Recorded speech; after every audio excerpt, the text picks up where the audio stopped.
हाल ही में देश के वैज्ञानिकों ने एक और उपलब्धि देश के नाम की है।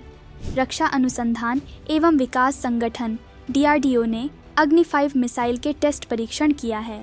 Multiple independently targetable re entry vehicle तकनीक के साथ स्वदेशी रूप से विकसित अग्नि 5 मिसाइल का यह पहला उड़ान परीक्षण था। इस उड़ान परीक्षण को ही मिशन दिव्यास्त्र का नाम दिया गया।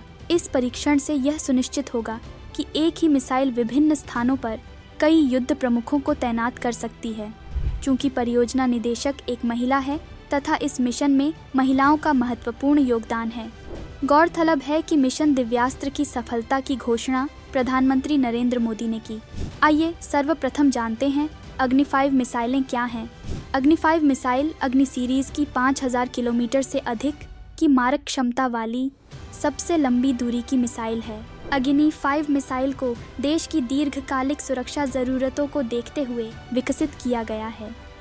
यह मिसाइल चीन के सबसे उत्तरी हिस्से के साथ साथ यूरोप के कुछ क्षेत्रों सहित लगभग पूरे एशिया को अपनी मारक क्षमता के अंतर्गत ला सकती है।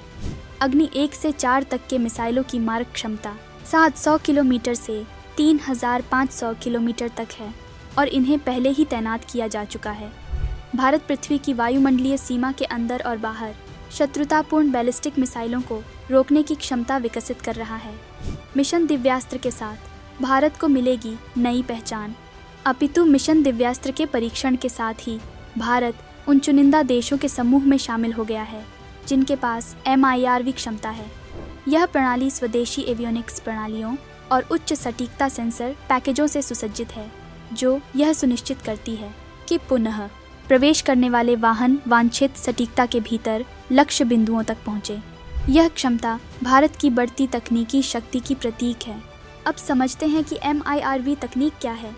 दरअसल multiple independently targetable re entry vehicle उस तकनीक को कहते हैं जिसमें किसी मिसाइल में एक ही बार में एक से ज़्यादा परमाणु हथियार ले जाने की क्षमता होती है, जिससे दुश्मन के अलग अलग लक्ष्यों को भेदा जा सकता है।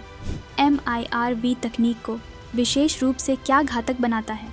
Centre for arms control and non proliferation के अनुसार एक पारंपरिक मिसाइल के विपरीत जो एक हथियार ले जाती है, MIRV कई हथियार ले जा सकती है। MIRV मिसाइलों पर वॉरहेड को मिसाइल से अलग अलग गति और अलग अलग दिशाओं में छोड़ा जा सकता है। MIRV को विकसित करना भी मुश्किल है। यही वजह है कि बहुत कम देशों के पास ये हैं। साथ ही MIRV प्रौद्योगिकी को विकास करना आसान नहीं है। इसके लिए बड़ी मिसाइलों, छोटे हथियारों, सटीक मार्गदर्शन और उड़ान के दौरान हथियारों को क्रमिक रूप से छोड़ने के लिए एक जटिल तंत्र के संयोजन की आवश्यकता होती है। यद्यपि संयुक्त राज्य अमेरिका के पास 1970 में प्रौद्योगिकी थी और सोवियत संघ ने भी उसी दशक में इसे प्राप्त कर लिया था। तब से केवल कुछ देशों के पास MIRV क्षमताएं हैं तथा भारत भी अब इस समूह में शामिल हो गया है।